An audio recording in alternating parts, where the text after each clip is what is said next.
Hello दोस्तों, नमस्कार। मैं हूं कमेश कुमार और आप लोगों का स्वागत करता हूं वंदन एजुकेशन पर। हम लोगों ने संस्कृत का 9वां पाठ दयानंद सरस्वती जी के बारे में पढ़ लिया था। आज हम लोग पढ़ेंगे मंदाकिनी वर्णनम के बारे में। मंदाकिनी का किस प्रकार से वर्णन किया गया है, मंदाकिनी का किस प्रकार से जिक्र किया गया है, आज हम लोग उसके बारे में पढ़ेंगे। तो उससे पहले हम लोग मंदाकिनी चैप्टर का जो सारांश है, हम लोग उसका पहले सारांश देख लेते हैं और सारांश देखने के बाद जो उसका प्रश्न उत्तर है हम लोग उसकी तरफ बढ़ेंगे। ठीक है, तो पहले हम लोग मंदाकिनी का जो सारांश है हुआ हम लोग वो देख लेते हैं। ये देखिए, ये है आपका मंदाकिनी पाठ, चैप्टर 10। चैप्टर का नाम क्या है? मंदाकिनी वर्णनम। मंदाकिनी का जिक्र किया गया है। ठीक है, तो हम लोग उसका सारांश की तरफ बढ़ते हैं। ये देखिए, सारांश आपके स्क्रीन बोर्ड पे लगा हुआ है। आप लोगों को दिख रहा होगा कि मंदाकिनी के बारे में कुछ बताया जा रहा है यहाँ। तो देखिए क्या कहता है। हे सीते, अब देखिए इसमें क्या है कि राम भगवान जो है, क्या है वो,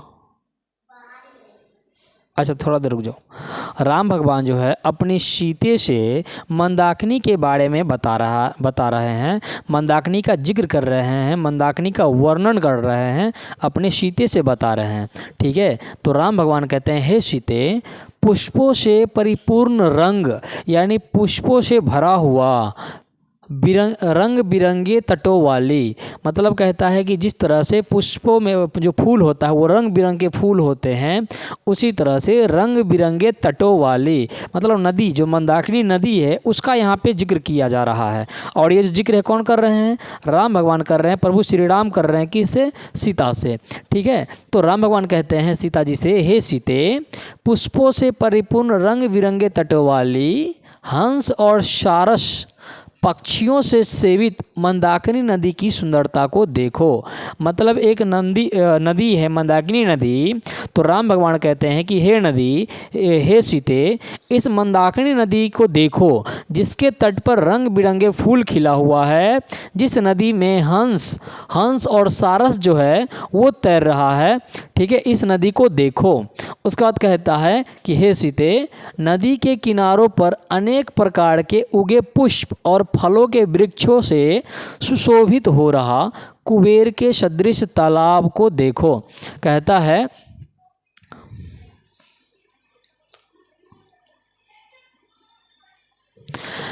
है कि हे सीते, इस मंदाकिनी को देखो जिसके तटों पर रंग बिरंगे फूल खिले हुए हैं, फलों के वृक्ष लगे हुए हैं। इस मंदाकिनी को देखो जहाँ जो है एक तालाब जैसा कुबेर जानते हैं ना, जब खजाना होता है, तो कुबेर का तालाब है, इसको देखो। मंदाकिनी के बारे में ये सब मंदाकिनी को बोल रहे हैं। कुबेर का जो है क्या कहा गया है? कुबेर का तालाब कहा गया है। ठीक है, फिर आगे कहते हैं, हे सीते, इस समय पशु समूहों द्वारा पिए गए गंदे जल मन को मोहित करने वाले मुहा में प्यार का संसार देखो। यानी वो कहना चाह रहे हैं कि हे सीते, इस मंदाकिनी नदी को देखो, जिस मंदाकिनी नदी का जो जल है उस जल को पशु पी रहे हैं, जो काफ़ी प्रभावित कर रहा है हमें। ठीक है, फिर कहता है, हे प्रिय सीते, काले जटा और मृग चर्म धारण करने वाले, वृक्ष के चर्म को वश रूप में धारण करने वाले ऋषिगण मंदाकिनी में प्रवेश कर रहे हैं। मतलब कह रहे हैं कि हे सीते, इन ऋषियों को देखो जो वृक्ष के छाल को पहन रखे हैं और वृक्ष को छाल करके पहन करके मंदाकिनी नदी में प्रवेश कर रहे हैं। ठीक है, चलिए आगे देखिए, आगे क्या कहता है कि हे बड़ी बड़ी आँखों वाली, सीता को बोल रहे हैं। बड़ी बड़ी आँखों वाली किसको कहा जा रहा है? सीता को। तो राम भगवान कह रहे हैं कि हे बड़ी बड़ी आँखों वाली, ये अत्यंत प्रशंसनीय व्रत वाले ऋषिगण, जिन्होंने अपनी भुजा को ऊपर किया है, नियमानुकूल सूर्य उपासना कर रहे हैं। ये ऋषि है वो, ठीक है, ये ऋषि। तो कहते हैं कि हे सीते, इन ऋषियों को देखो जो अपनी भुजाओं को ऊपर करके और सूर्य की उपासना कर रहे हैं। ठीक है, कौन कह रहे हैं ये बात? राम भगवान कह रहे हैं। किससे कह रहे हैं? सीता से कह रहे हैं। ठीक है, फिर कहते हैं हे बड़ी बड़ी आँखों वाली, ये सीता के बारे में, सीता को कह रहे हैं बड़ी बड़ी आँखों वाली। नदी के दोनों ओर पुष्प और पत्र आदि हवा के द्वारा चोटिये को उड़ाते हुए पर्वत नृत्य करते हुए प्रतीत हो रहे हैं। यानी कि जो मंदाकिनी नदी है बउआ, ये मंदाकिनी नदी आपको जो हिमालय की जो चोटी है वहाँ से निकलती है। तो इसीलिए कह रहे हैं कि हे नदी, हे सीते, हे बड़ी बड़ी आँखों वाली, आप क्या ये जो है नदी के दोनों तरफ पुष्प और जो हवा के द्वारा जो उड़ाया जा रहा है, और जो ये पर्वतों की जो चोटी है, पर्वत की चोटी ऐसा मानो जैसा कि नृत्य कर रही है।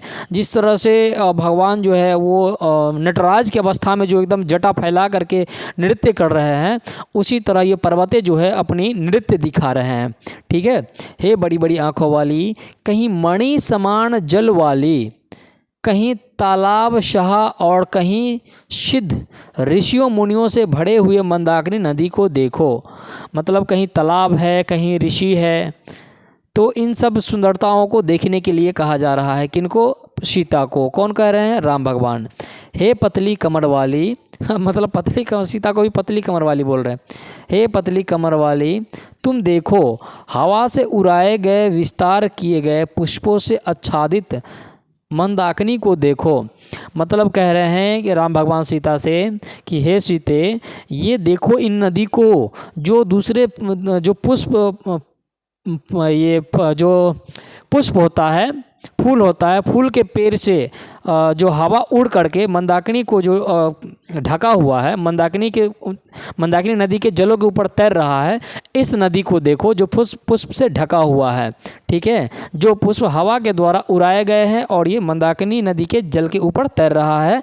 इन नदी को देखो कितना सुंदर दिख रहा है, कितना मनमोहक दिख रहा है। ठीक है, ये बातें कौन कह रहे हैं? राम भगवान कह रहे हैं। किनसे? सीता से। आगे देखिए, कहता है हे कल्याणी।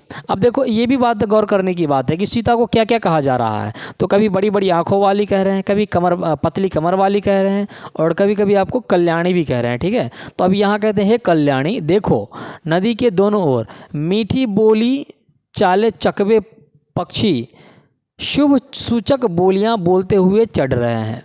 हे शोभने, या फिर यहाँ पे शोभने कहा जा रहा है। चित्रकूट की मंदाकिनी का जो दर्शन होता है, नगर के दर्शन अधिक अच्छे लग रहे हैं। अयोध्या नगर के दर्शन अधिक अच्छे लग रहे हैं। ठीक है, ये कह रहे हैं कौन? आपको राम भगवान सीता जी से। ठीक है, तो ये था आपका मंदाकिनी वर्णम का जो सारांश था, ये था। अभी हम लोग प्रश्न उत्तर की तरफ चलते हैं। फटाफट हम लोग क्या करते हैं बुआ? प्रश्न उत्तर देख लेते हैं। ठीक है, तो बात थोड़ा सा गौर कीजिएगा कि सीता मैया को क्या क्या कहा गया है। तो कभी पतली कमर कहा गया है, कभी बड़ी बड़ी आँखों वाली कहा गया है, कभी कल्याणी कहा गया है।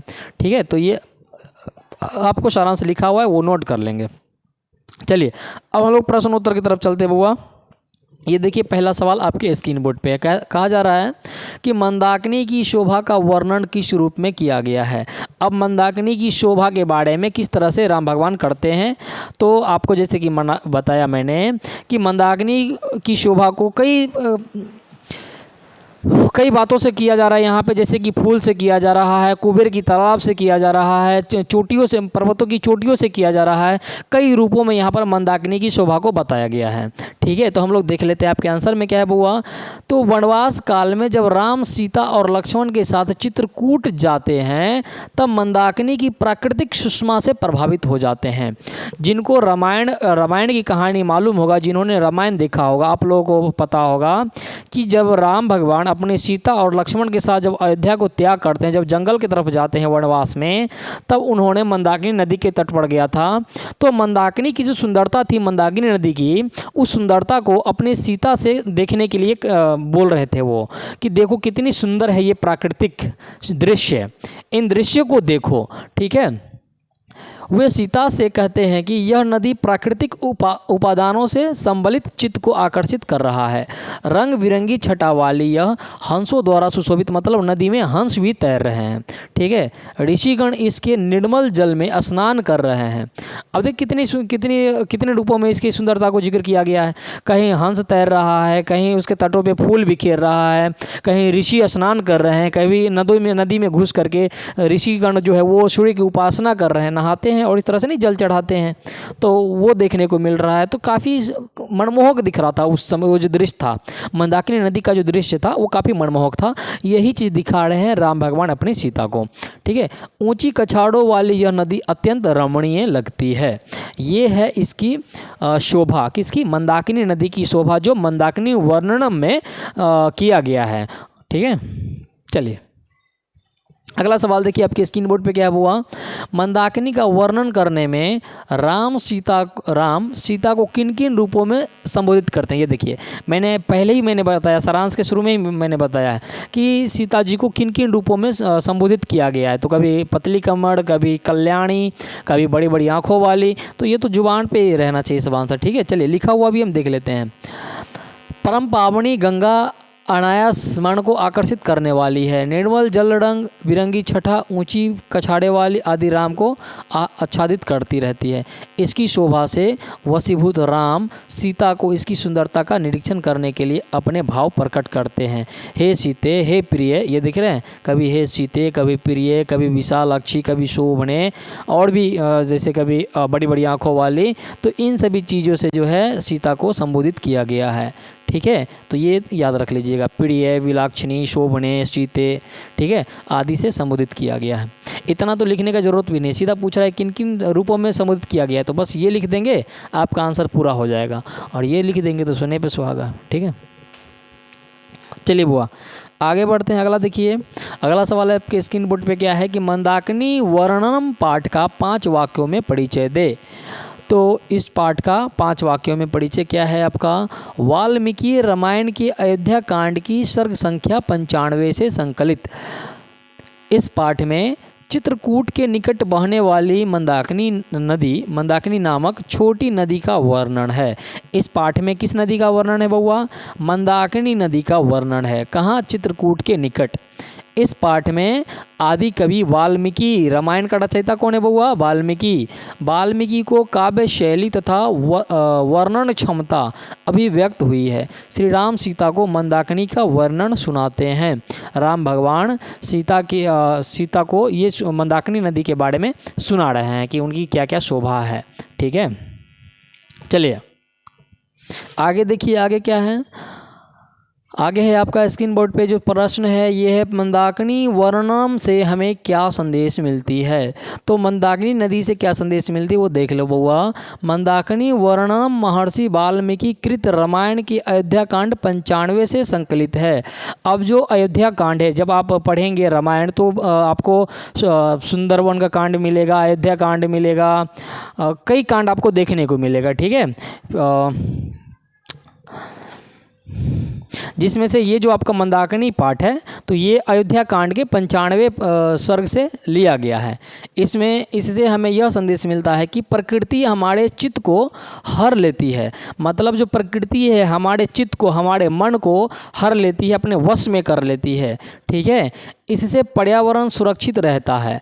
प्रकृति की शुद्धता के प्रति हमें हमेशा ध्यान देना चाहिए।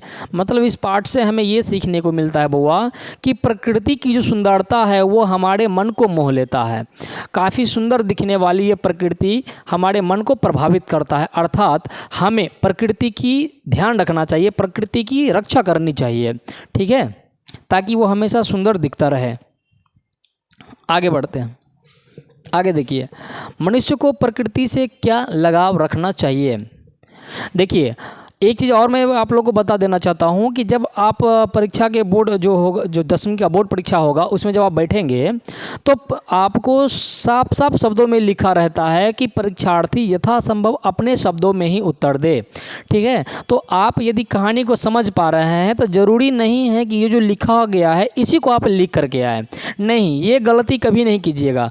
देखिए, मैं जो ये बता रहा हूँ तो ये सिर्फ एक बच्चे नहीं पढ़ रहे हैं, इन चीज़ों को कितने 100 200 1000 बच्चे भी पढ़ेंगे इन चीज़ों को, सबके लिए तो सेम होगा। लेकिन जो एग्जामिनर होता है क्यों कहता है कि परीक्षार्थी यथासंभव अपने शब्दों में ही उत्तर दें? इसलिए कि आप कितना चीज़ों को समझते हैं, आप अपने अंदर कितना उतारते हैं, आप अपने लिखने का आपका शैली क्या है, यही चेक किया जाता है। ठीक है ना? तो आप यदि इसी चीज़ों को लिखेंगे तो इसका मतलब है कि 1000 बच्चा जो पढ़ेगा वो भी यही चीज़ लिखेगा, क्योंकि लिखाया तो यही गया है।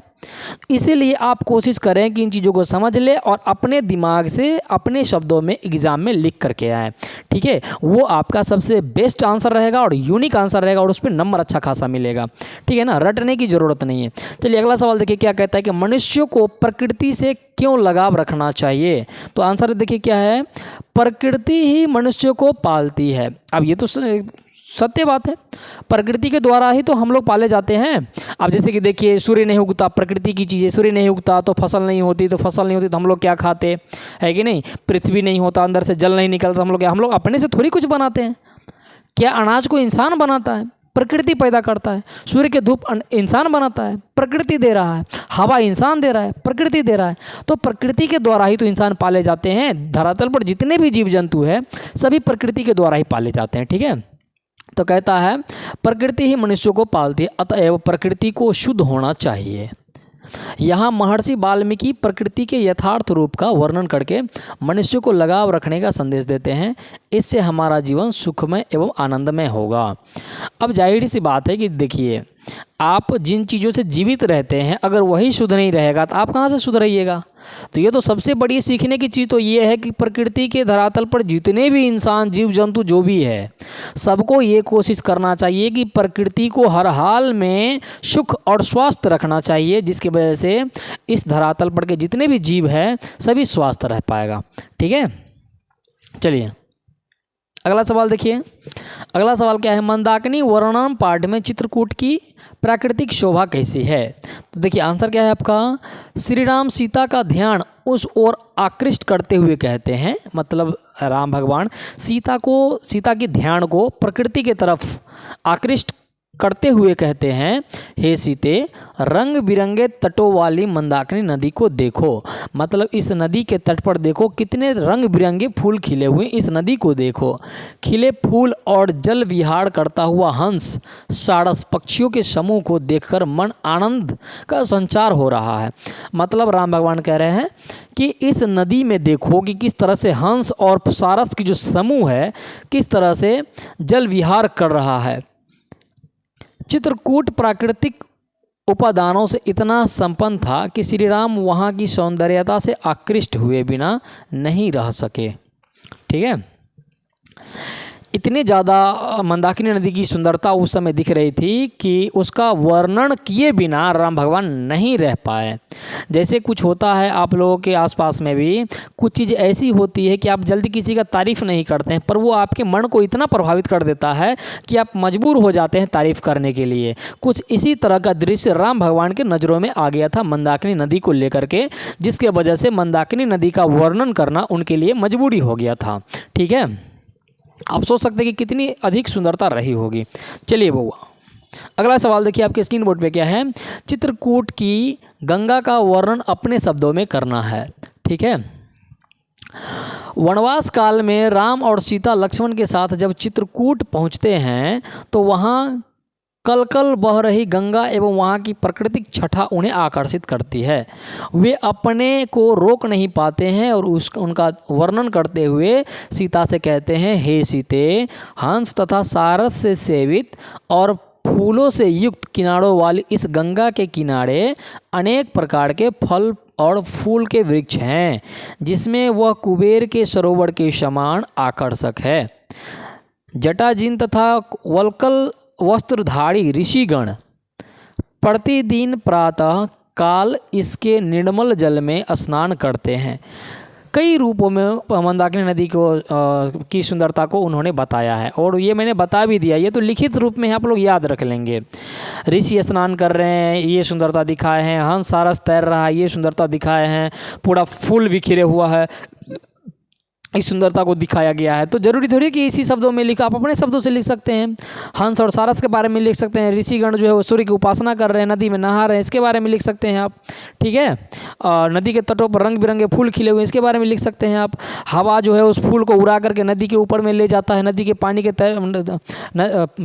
मंदाकिनी नदी के पानी के ऊपर में तैर रहा है फूल, इससे काफ़ी सुंदर दिख रहा है। इस चीज़ को बारे में लिख सकते हैं आप, है कि नहीं, जिससे इसकी स्मरणीय एवं महत्ता प्रतिदिन के तुम्हारे दर्शन तथा अयोध्या निवास से भी अधिक आनंददायक प्रतीत होता है। मतलब अयोध्या जो नगरी है उससे भी कहीं ज़्यादा सुंदर उनको मंदाकिनी का दृश्य देखने को मिल रहा है। मंदाकिनी के दृश्य से वो अधिक प्रभावित है राम भगवान। इस प्रकार महर्षि वाल्मीकि ने चित्रकूट में बह रही गंगा को अप्रितम, मनोरम और महत्वपूर्ण मानते हैं, ठीक है। चलिए अगला सवाल देखिए क्या है। श्री राम के प्रकृति सौंदर्य बोध पर अपने विचार लिखें। मतलब राम भगवान को कहा जा रहा है, प्रश्न क्या पूछ रहा है समझिए पहले। कहता है कि श्री राम के प्रकृति सौंदर्य बोध पर अपने विचार को लिखे। मतलब श्री राम भगवान को प्रकृति के जो सौंदर्य को लेकर के जो ज्ञान हुआ था, इन चीज़ों को आप अपने शब्दों में लिखे, ठीक है, आप अपना विचार दें, ये पूछ रहा है। तो चलिए कह रहा है कि 14 वर्ष के वनवास के अंतर्गत श्री राम पत्नी सीता और अनुज लक्ष्मण के साथ चित्रकूट पहुंचते हैं। वहां के मनोरम वातावरण यथा कलकल करती मंदाकिनी नदी की जलधारा, खिले हुए फूलों तथा क्रीड़ा करते हुए हंस सारस को देखकर प्रसन्न होते हैं। श्री राम सीता को मंदाकिनी नदी के चारों ओर फैले प्राकृतिक सौंदर्य को दिखाते हैं, जो रमणीयता तथा शांति मंदाकिनी क्षेत्र में है। वैसी शांति और रमणीयता अन्य क्षेत्र में नहीं है। पशु पक्षी निर्भीक होकर विचरण कर रहे हैं। मेरे विचार से चित्रकूट और मंदाकिनी काफ़ी शोभनीय है।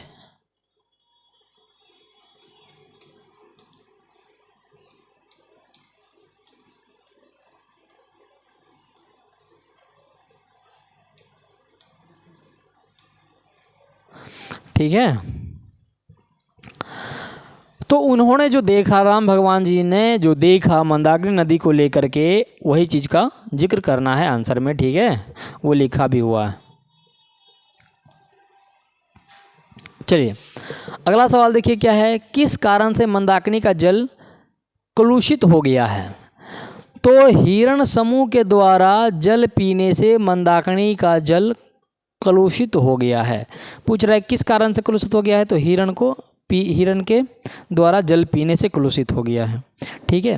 तो ये था आपका मंदाकिनी वर्णनम का प्रश्नोत्तर, वो मैंने करवा दिया है।